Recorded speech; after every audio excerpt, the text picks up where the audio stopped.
Welcome back to Helen Phelan Studio and to my channel. I'm Helen, and today's class is a 15-minute hip-focused release and stretch flow. So this is really excellent if you've been traveling a lot, stuck in a car, stuck on a plane, hips are feeling really cranky, or even if you've just been stuck at your desk all day. Time to definitely give your hips some love, to open them up so that you can perform better in your workouts, in your strength classes, in your Pilates classes, but also just feel better in your body. That's really important to me, that we use movement as a way of enjoying being in our bodies. So have fun, let things go, untense, unclench, ungrip, like, subscribe, comment below so I know you were here, and I'll see you on the mat. Welcome back to Helen Phelan Studio. I'm really excited to give you a post-travel hip rescue class because I know my hips tend to get really cranky when I'm sitting in a car or on an airplane for a really long time. So this is going to be your go-to stretch class, and I want you to favorite it for any time that you're, even if it's just been a marathon Netflix day and you feel like your hips are really just not very happy, this is going to be a good one for you.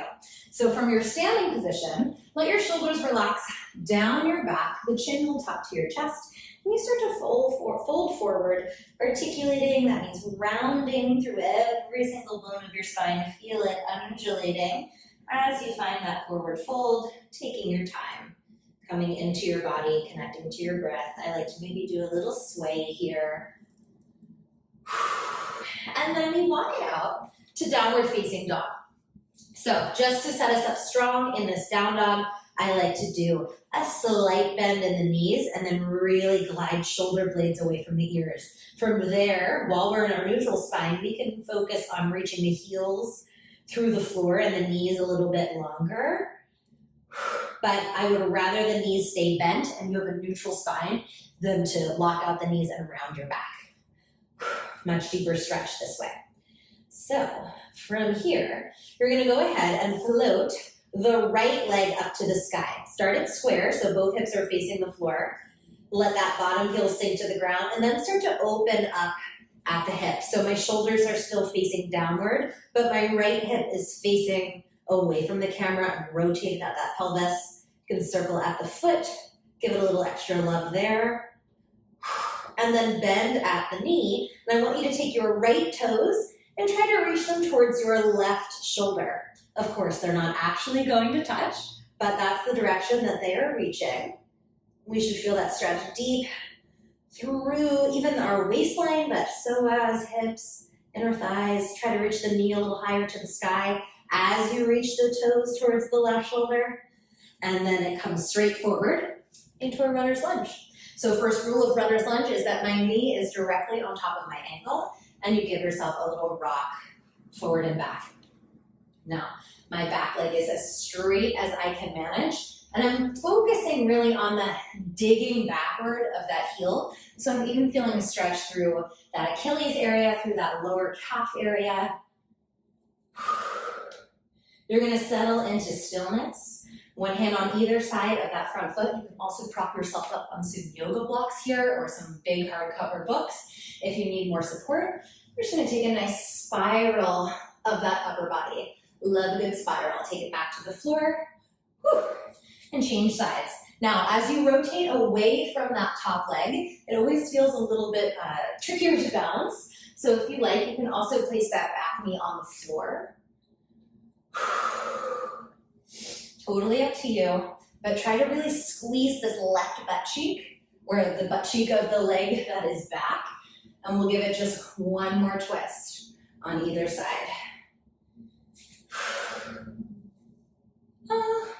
Alrighty, from here we're going to bend that back knee if it's not there already. Let that back knee rest on the floor, and we're going to pull the back heel into your bottom and gently rest it back on the floor again. A few more times just like that. So like I said, if you're having a hard time getting your hands to the floor here, don't try to force it. This is a class that's supposed to make you feel really good. Grab your props, grab some yoga blocks, grab some books, some pillows, whatever you need so that you can feel really stable and supported. And while we're bending and stretching this back leg, you should probably start to feel the left thigh, the left quads opening up just a bit. And you can keep doing this if this feels good. Or you can bend that back foot bend the back knee rather, and reach around with your opposite hand. So I always want to do opposite hand. I'm going to take my right arm over to my left toes and see if I can bring the foot just a little bit closer to my touch. Squeezing into your left glute. I'm also giving myself that same spiral by turning my rib cage and my shoulders towards my front leg. If you want more, you can flex this foot. See how that changes the stretch. If you can't reach your toes, you're just reaching towards them, or you continue that bending stretch that we just did. And now, option to stay there, or if you want to bring your balance into it and get a little deeper into the stretch, start to walk up onto the fingertips of that left hand, using your core, reach around with both arms. Try to hug the tailbone under, and just grabbing a hold of that back foot. Now don't sink into your low back. Try to lift up and out of your waist, grow a little bit taller. And I'm getting a nice stretch from my collarbones, from my pecs, this front body, all on the chest as well. So to deepen that, think about pressing your foot away from you while trying to pull your foot towards you. So we get a little push-pull going on, and that's gonna fire up that stretch through the left thigh and the left hip even more. Feel free to grab a hold of the wall or the chair, whatever you need, once again, to keep this stable. Hugging that tailbone under, hugging the belly button up towards your sternum.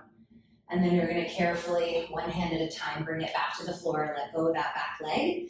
Should feel pretty good on the left hip at this point. You're gonna straighten through your back leg. One last moment, one last deep breath in that stretch, and step it back to your down dog.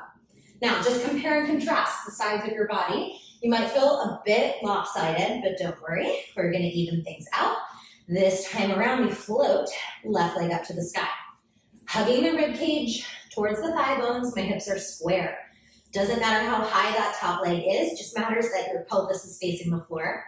And then you can start to spiral the pelvis. Notice how my shoulders are facing the ground, or at least they're trying to. Circle out at that top foot. And you're gonna take the left toes, see if I can give myself a little more space here. Take the left toes and try to reach them towards your right shoulder. So I'm lifting my left thigh bone, lifting my left knee up to the sky, driving my left shoulder down, driving my right heel down, and really energetically reaching towards my right shoulder with that left foot. One last deep breath here. Reach it back up to the sky and take it forward into that low lunge. Here we are. Right into that rocking forward and back. I find tippy toes and then flexed feet straight through that back knee.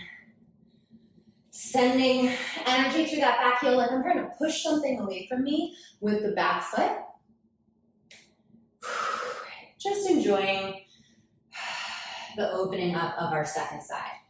Now, you might have heard that yoga philosophy involving the idea that we store a lot of emotions in our hips, and that definitely resonates with me.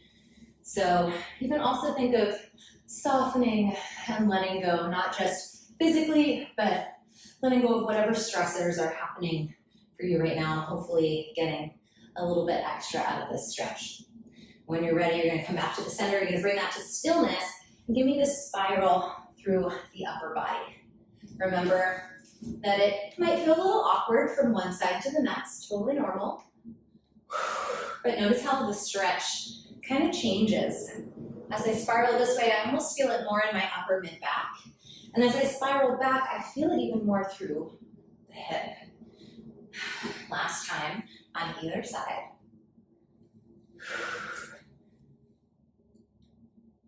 And then from here, we let that back knee rest on the floor if you haven't had it there already. You're gonna start to bend and stretch through that back leg. And I like to do a few of these bends and reaches to get us started, because this can be pretty intense, right? Having all that tension build up, our quads are usually pretty dominant in most people because we do everything in front of us, we don't do near as much in back of us. We do a lot of sitting, all that fun stuff. Especially if you're someone who likes to cycle, you definitely need this class. Now, Option to keep going with those if that feels good, if that feels like just what you need. Or you can reach around with your opposite arm. And just like on side one, I'm hitting that spiral once again with my upper body. So my rib cage is facing my front leg, and I'm seeing if I can just gently drag that foot a little closer into my bottom. Maybe even flexing through that top foot, tucking the tailbone under, hugging the abdominals in. Can you push away from the ground a little bit more? Curl your tail under, give the right butt cheek a little squeeze. Again, good place to stay, tough place to stay. Or if you like, you can start to reach up with both arms, and we get a little extra chest opening as well, as long as we don't sink into the low back here. Hug and support from the abdominals. Press your foot into your hands, and then try to pull your hands towards your butt. So we get energy reaching that way, energy reaching that way. Squeeze that right butt cheek still, one more deep breath. Carefully, one arm at a time, back to the floor.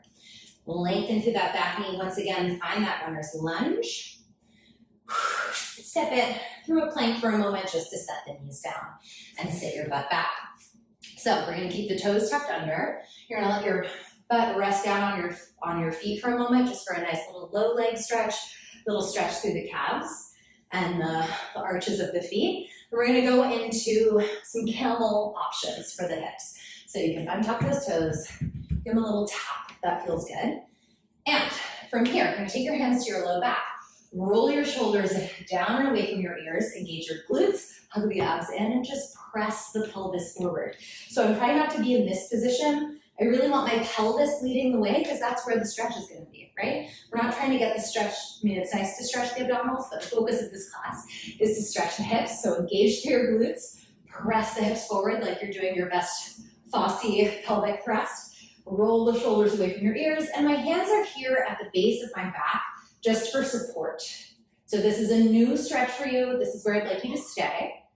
Or if you still need more, you can start to reach one hand at a time back to those heels. And we're still really reaching the hips forward. I don't want to let my head just drop down. You can feel that breaks up the energy in the neck. I'm looking at the sky. And I'm trying to push away from my heels with my arms as well. So I'm not sinking into my shoulders. It's really lifted, sternum forward. I want you pressing the whole front of your torso forward as if I were in front of you, pulling your hips that direction while your arms are reaching back in that direction. You want that pull apart traction. From there, if you want more stretch still, you're gonna add a little opposite arm reach. I take my left arm to reach to the right. Try to squeeze the hips forward as I do so, and then change sides. So remember, you can stay in that first one with the hands at the base of the spine for more support if you like. If this is feeling unsustainable or just not good, this is supposed to be an enjoyable class. Last one on either side. And I have one last stretch for you here. We're gonna slowly come out of that, tuck the toes under, and come up to a standing position. Already, just checking with your hips. I hope they're feeling better than when we started. We're gonna take this into a little reverse lunge with a twist. So I'm gonna take my hands behind my back. Behind my head rather. You're gonna take your right foot, reverse lunge. So take a reverse lunge and rotate towards your top leg. Come back up, take your left foot, take it reverse lunge, and rotate towards the front leg.